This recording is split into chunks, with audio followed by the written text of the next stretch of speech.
दोस्तों इस वीडियो में हम बात करेंगे एलटी गेट 2022 की नई वैकेंसी के बारे में। लोक सेवा आयोग से जो जानकारी निकल के आ रही है उसके अनुसार 7000 पदों पर एलटी गेट भर्ती का विज्ञापन अगले महीने यानी अक्टूबर में जारी होने की सूचना मिली है। आज के समाचार पत्रों में यहाँ पर देखिए अपडेट आई हुई है कि शिक्षकों के 12000 पदों के लिए विज्ञापन जारी किए जाएंगे और यहाँ पर देखिए लिखा है इसमें साफ तौर पर कि 12000 पदों पर लोक सेवा आयोग विज्ञापन जारी करने की तैयारी कर रहा है। इसमें एलटी गेट शिक्षक के करीब 7000 पद हैं और प्रवक्ता के करीब 5000 पद हैं। इन पदों का जो अधियाचन लोक सेवा आयोग को मिल चुका है और कल शीतला प्रसाद ओझा के अनुसार अधिकारियों ने बताया कि यहाँ पर समकक्षता का विवाद भी समाप्त हो गया है और अगले महीने विज्ञापन जारी कर दिया जाएगा, यानी अक्टूबर में इसका विज्ञापन जारी होने की खबरें निकल के आई हैं। तो अब अभ्यर्थियों के मन में जो सबसे बड़े क्वेश्चन इस समय हैं वो शैक्षिक अर्हता को लेकर के, क्या यहाँ पर 50% की कंडीशन लागू हो जाएगी, क्या यहाँ पर नई चयन प्रक्रिया के अनुसार यहाँ पर प्री और मेंस लागू हो जाएगा, क्या नया परीक्षा पैटर्न होगा। ठीक है, यही सब बातें इस वीडियो में हम कवर करेंगे। तो सबसे पहले वीडियो को आप लोग लाइक कर दीजिएगा। आप लोग वीडियो को लाइक नहीं करते हैं तो लाइक कर दीजिएगा। देखिए, अगर इस भर्ती की बात करें एलिजिबिलिटी क्राइटेरिया में तो यहाँ पर आपको बता दें जो पहले विज्ञापन में एलिजिबिलिटी क्राइटेरिया थी तो वो यहाँ पर देखिए था सिंपल सा आपने ग्रेजुएशन किया हो और बीएड किया हो तो इसमें आप आवेदन कर पाएंगे। 50% की कोई भी अनिवार्यता यहाँ पर नहीं थी। हालांकि बीएड करने के लिए ग्रेजुएशन में 50% जरूरी होते हैं, बहुत से छात्र पीजी के बेस पर करते हैं, लेकिन एलटी गेट में ऐसे कुछ भी अनिवार्यता यहाँ पर नहीं थी। सभी विषयों की मैंने आपको एलिजिबिलिटी क्राइटेरिया यहाँ पर दिखाई, किसी में 50% की बात नहीं कही गई है। और जहाँ तक 50% की बात है तो इस बार जो चेंजेस होने वाले हैं उसमें भी देखिए कहीं पर भी एलटी ग्रेड में 50% की बात नहीं है। ये 50% की बात केवल प्रवक्ता में है, चाहे वो जीआईसी प्रवक्ता हो या पीजीटी टीचर हो। प्रवक्ता में 50% लागू होगा, लेकिन एलटी ग्रेड में 50% की अनिवार्यता नहीं की गई है। लेकिन आप लोगों के पास मुझे लगता है 50% पहले से होगा, क्योंकि जब आपने बीएड किया हुआ तो जाहिर सी बात है ग्रेजुएशन में 50% तो होगा ही होगा, नहीं तो पीजी के बेस पर किए होंगे। तो इसको लेकर कोई ज़्यादा बड़ा मुद्दा नहीं है। अब बड़ा मुद्दा कहाँ पर है? बड़ा मुद्दा यहाँ पर है समकक्षता को लेकर के।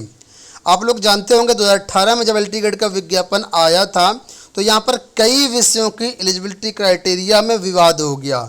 उसमें से एक विवाद था हिंदी विषय को लेकर के, ठीक है, साथ में दूसरा विवाद था कला विषय को लेकर के, आर्ट सब्जेक्ट को लेकर के। तो इन दो विवादों के कारण एलटी गेट 2018 के बहुत सारे अभ्यर्थी काफ़ी दिनों तक जो है इंतज़ार करते रहे। मामला कोर्ट तक गया, उसमें से कई अभ्यर्थी अभी भी इंतज़ार कर रहे हैं। मामला जो है लोक सेवा आयोग निदेशालय के बीच घूम रहा है। लेकिन अब ये जो समकक्षता का मामला है उसका समाधान हो चुका, जैसी खबरें निकल के आई हैं। इसके लिए एक कमेटी का गठन किया गया था। कमेटी ने शासन को जो पत्र है वो भेज दिया गया है, लेकिन अभी तक जो जानकारी निकल के आ रही उसके अनुसार अभी तक शासन की तरफ से लोक सेवा आयोग को कोई भी पत्र नहीं भेजा गया है। हालांकि समाचार पत्रों के माध्यम से जानकारी जरूर निकल के आ रही है कि पत्र पहुंच चुका है निदेशालय लोक सेवा आयोग को, लेकिन कोई भी अभी तक ऑफिशियल लेटर जारी नहीं हुआ है। लेकिन ये हम मान के चलते हैं कि समकक्षता का विवाद समाप्त हो गया तो हिंदी विषय के जो अभ्यर्थी कॉम्बिनेशन वगैरह के कारण जो कुछ भी यहाँ पर लागू होगा आने वाले टाइम पर उसके अनुसार कई सारे अभ्यर्थी बाहर हो सकते हैं। जैसे कि एग्जाम्पल के लिए समझो, बहुत से ऐसे अभ्यर्थी हैं जिनका हिंदी एलिजिबिलिटी के अंतर्गत ग्रेजुएशन और संस्कृत दोनों हिंदी मतलब ग्रेजुएशन में पढ़ा है। वहीं पर कुछ ऐसे अभ्यर्थी हैं जिन्होंने इंटर में संस्कृत पढ़ा है, ग्रेजुएशन में संस्कृत नहीं पढ़ा है। तो अब नए रूल्स क्या होंगे, किस तरीके से लागू होगा, उसके अनुसार कई सारे अभ्यर्थी यहाँ पर बाहर हो सकते हैं। क्योंकि चयन बोर्ड की जो भर्ती होती है टीजीटी और जो एलटी गेट की भर्ती होती है उसमें काफ़ी कुछ अंतर देखने को मिलता है। तो ये आने वाले टाइम पर पता चलेगा कि क्या यहाँ पर लागू होगा और क्या चीज़ें आगे चल करके मान्य होंगे। उसके अनुसार जो अभ्यर्थी जिनके पास एलिजिबिलिटी क्राइटेरिया नहीं होगा, जैसे कला विषय को लेकर काफ़ी कुछ गड़बड़ रहती है, तो ये चीज़ें सामने निकल के आएंगी जब इसका ऑफिशियल नोटिफिकेशन जारी होगा तब। तो अभी से ये कहना एक अतिशयोक्ति होगी या कहें कि उचित नहीं होगा कि आने वाले टाइम पर जो है क्या सब्जेक्ट कॉम्बिनेशन लागू किए जाएंगे दोनों में, वो तो ऑफिशियल लेटर के बाद ही पता चलेगा। अब बात कर लेते हैं चयन प्रक्रिया को लेकर के, परीक्षा पैटर्न को लेकर के। तो देखिए परीक्षा पैटर्न तो जहाँ तक जानकारी मिल रही उसके अनुसार आपका 100% परीक्षा पैटर्न बदलेगा। परीक्षा पैटर्न का मतलब ये है कि यहाँ पर प्री और मेंस लागू होगा। 2018 में जब भर्ती आई थी तो केवल आपका एक ही एग्ज़ाम था, लेकिन जो 2022 में एलटी गेट की भर्ती आएगी उसमें प्री भी होगा और मेंस भी होगा। तो उसी के अनुरूप आप लोग अपनी तैयारी करें। जहाँ तक प्री की बात है, प्री में क्या क्या हो सकता है, तो प्री एग्जाम में आपका जो पेपर होगा वो पूरी उम्मीद है कि एमसीक्यूज क्वेश्चन आपसे पूछे जाएंगे, मल्टीपल चॉइस क्वेश्चंस। और मेंस की बात है तो मेंस में आपका जो पेपर होगा डिस्क्रिप्टिव टाइप का होगा। ठीक है, तो जाहिर सी बात है चयन प्रक्रिया में बदलाव होगा, चयन प्रक्रिया थोड़ी सी कठिन हो जाएगी पहले से। ठीक है, लेकिन ये चीज़ें लागू होंगी एलटी गेट में।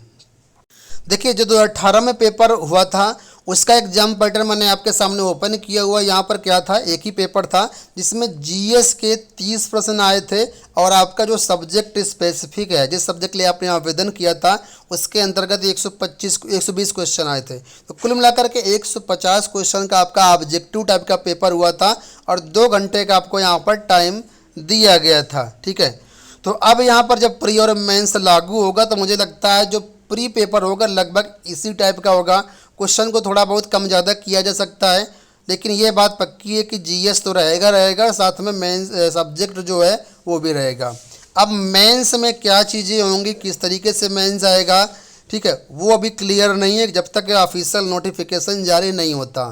ठीक है, तो ये मान लीजिए कि मेंस में कुछ भी हो लेकिन आपका सब्जेक्ट तो आएगा सब्जेक्ट आएगा। तो अगर आप टीजीटी पीजीटी की तैयारी कर रहे हैं, साथ में एलटी गेट की भी आप राह देख रहे हैं, तो सब्जेक्ट तो आपको पढ़ना ही पड़ेगा और जाहिर सी बात है सब्जेक्ट को ज़्यादा वेटेज भी दिया जाएगा। और जीएस भी आएगी, जैसा कि बाकी आप लोग जानते हैं। अब डिस्क्रिप्टिव टाइप का पेपर में कितने क्वेश्चन होंगे, एक क्वेश्चन कितने नंबर का होगा, क्या उसका वेटेज रहेगा, ये सारी चीज़ें ऑफिशियल नोटिफिकेशन आने के बाद ही पता चलेंगी। तो आप लोग इसकी तैयारी करते रहिए। आने वाले टाइम पर सारी अपडेट आपको इस चैनल के माध्यम से प्रोवाइड की जाएगी। जो आप लोगों की क्वेरीज आ रही थी इस वीडियो के माध्यम से, आई होप आपकी क्वेरी का जो सलूशन है वो मिला होगा। और आने वाले टाइम पर जो कुछ भी अपडेट मिलेगी हम आपको प्रोवाइड करते रहेंगे। आपको बता दें, अगर आपने टेलीग्राम चैनल ज्वाइन नहीं किया हो तो डिस्क्रिप्शन बॉक्स में हमारे टेलीग्राम चैनल का लिंक दिया गया है। ठीक है, वहाँ से आप ज्वाइन कर लीजिए, या एबीटेक 123 सर्च करके भी आप टेलीग्राम पर आ सकते हैं। जो भी नोटिस पीडीएफ होती है वो आपको डेली का डेली टेलीग्राम पर मिलते रहेंगे। ठीक है, इस वीडियो में इतना है, धन्यवाद।